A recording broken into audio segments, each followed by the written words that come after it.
Hi, everyone. Congratulations on making it this far, and welcome to the final. I wanted to start some advice on the final by actually just looking right at the prompt. I want to focus on a couple of things in the prompt that I think will help kind of navigate the way that you craft it, how you begin it, and how you end it.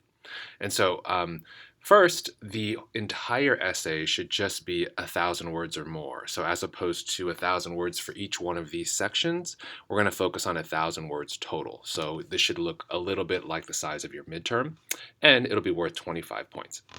And so let's start right here. I want to draw your attention to this phrase and this quote right here from Michelle Alexander. And so on page 45 in the chapter The Rebirth of Caste, she writes, thus in the late 1960s and early 1970s, two schools of thought were offered to the general public regarding race, poverty, and the social order. Conservatives argued that poverty was caused not by structural factors related to race and class, but rather by culture, particularly black culture. And so this is what Michelle Alexander kind of calls like this post-racial colorblind ideology. The idea that if the 1960s and the 1970s were times where civil rights laws were created, inequalities were deconstructed by policy, then if we see disparate outcomes, for example, in the Black and Latino community, then we can no longer blame structural factors or policies or institutional factors, but now we're blaming either culture or we're blaming the individual.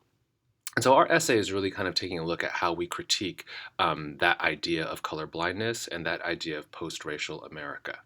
Michelle Alexander kind of theorizes this idea that prisons and in general the larger incarceration system, what is understood as the prison industrial complex, are continuations, extensions of the prison system that was allowed to maintain the idea of slavery by the 13th Amendment. And so, what I want you to do is, I want you to kind of think about how three major ideas really kind of help us understand why we continue to see the extension of disparate outcomes that are rooted in ideologies of slavery and ideologies of actual racism. And so, the first thing I want you to do is kind of think about the war on drugs. We've been looking at the chapter, The Lockdown, over the last couple of weeks, and we kind of saw how search and seizure and profiling, if you remember this, we talked a little bit about how. Um, the Supreme Court really kind of loosened its interpretation of what search and seizure was, and it allowed more searching of drugs and actual more searching and policing of immigrants themselves. And the second thing I want you to look at is the judiciary and really focus on the color of justice chapter and the power of the prosecution. And so the prosecutor generally has the power to create a charge. And that charge could be, for example, first degree murder, or it could be second degree murder, or it could be manslaughter, etc. And so Michelle Alexander argues that the prosecution holds the key to the jail cell and is misunderstood as a power person. This is the person that has, in some ways, the most power when it comes to the sentence that a person is going to get. However, you can also kind of take a look at things in the judiciary where the prosecution may not actually have that much power in, and the judge may not have that much power in. For example, mandatory sentencing.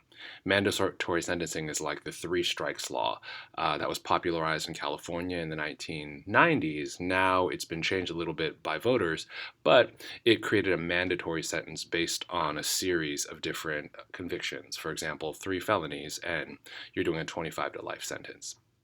And then what I want you to do is I want you to kind of think about how the prison system, or the literal prison, is extended beyond actual serving time. And now we're looking at what happens after an individual gets released from prison. And we see formerly incarcerated folks, people with conviction records, have a really tough time getting employment and getting housing. And as a result, we often see that the time that people spend in prison is not the end of their sentence. And so I want you to kind of take these three chapters and choose and draw examples. I want you to go back into some of the discussion forums we've had. And if you're like, Roger, I'm having a hard time finding some examples and finding some quotes, you can always jump back into our discussion where folks are really pointing out, like, here is one way we see disparate search and seizing. We see disparate judiciary decisions, and we also see disparate outcomes when it comes to post-release. And so, what I want you to make sure to do also is give examples from these three chapters, but then also circle back up to this thesis right up here.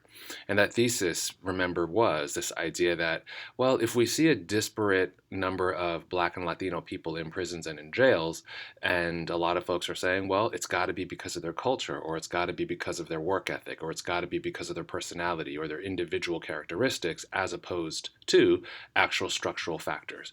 We're arguing that these policies, these practices are structural factors, and these are things that are maintaining inequality, even though things like the civil rights movement has passed.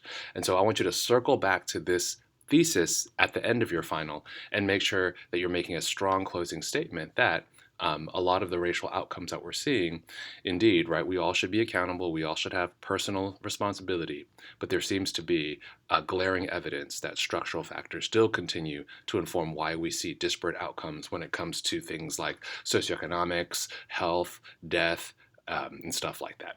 All right, good luck, everyone. You made it this far. I'm hoping that this is a little bit easier and clearer than some of the other assignments that I had you do. And so I'm hoping for an easy pathway to all the rest of your finals as well. Good luck, and I'll see you in the submission box.